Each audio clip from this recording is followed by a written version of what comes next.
Good morning. Morning. Lovely to see you, and thank you for joining me for our reflection, which today comes to you from the Hope Valley in the Peak District National Park.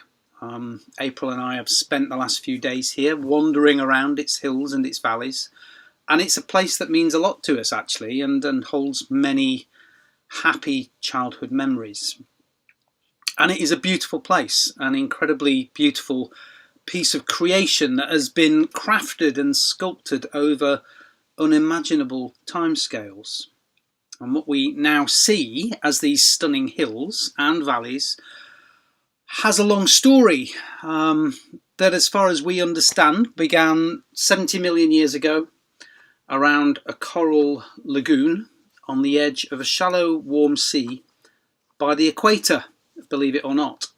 And these limestone hills that form the southern edge of the valley, of the Hope Valley, were formed by the remains of billions and billions of animals being deposited on the seabed.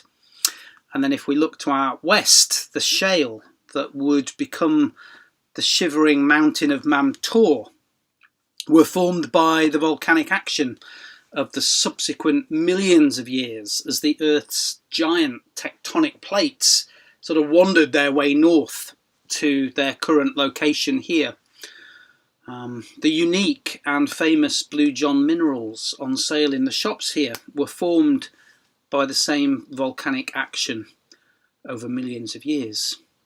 And over millions more years, the famous caverns were created by water slowly eroding the limestone and carving out the sharp hillside passes like the Winnets just to our west.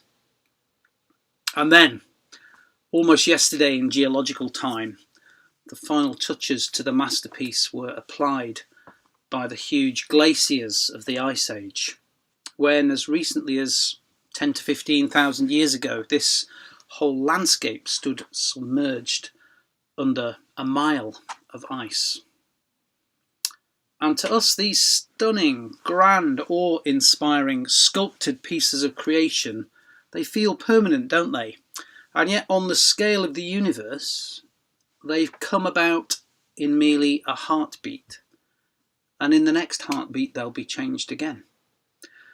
It's a process that we, as people who are so focused on today or tomorrow, or the next couple of years, or maybe even the next few decades, can barely understand.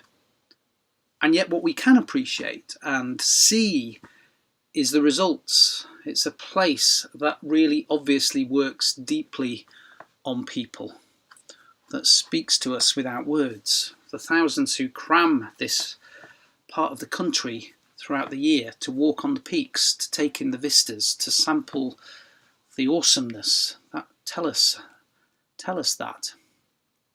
But what is it about these places that we find so deeply attractive? Well, when we look around us at the staggering beauty of creation and we breathe it in, I think we find a connection with something bigger than us, something that transcends the things that we allow to consume us and our attention most of the time. We perceive, hopefully with some humility, our place in creation.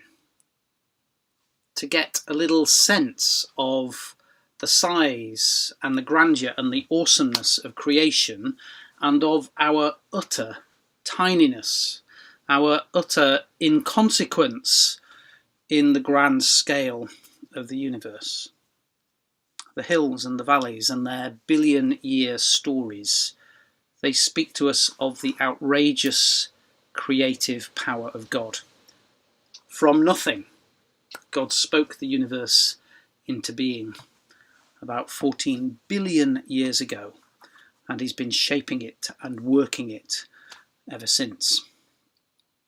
Now, this connection with something hugely, almost infinitely bigger, if we let it, I think it challenges our perceptions of self-sufficiency and our illusions of control and our tendency to make ourselves the centre of all things. the power and the majesty and the unimaginable scales of distance and time. They help us to re-find our small place in the universe. Now, that reminder or realization of our size or lack of it in the grand scheme of things might be enough to just depress us if we think that what we see is all there is. If, to use perhaps the most famous biblical image of a valley, it's true that we walk through the valley of the shadow of death, because actually that's what life is. If we do that as small, meaningless bits of dust in a meaningless, if stunningly beautiful universe, then that would indeed be pretty depressing, would it not? But what I really want to say this morning, having sort of meandered my way around the splendour of creation, is that we do indeed walk through the valley of the shadow of death. That is a picture of life's journey, but that the valley of the shadow of death is also the valley of hope. Why? Well, because we don't walk this valley alone. It's not a lonely, meaningless, if beautiful universe. It is a universe handcrafted with great care and love and power by an unimaginably big God, but a God who cares with a passion we can scarcely believe about the unimaginably small and seemingly insignificant people like us. The hands of Jesus that crafted these valleys I'm sitting in over billions of years are the same hands that hold ours as we walk through this valley of life. Now, maybe at the moment you feel a bit like you're walking through the valley of the shadow of death. Maybe stuff feels a bit meaningless. Maybe you feel a bit small and alone. And maybe things just feel lifeless. Well, if that's you, please know that the Jesus who walks with us through the valley doesn't just walk with us, wonderful as that is.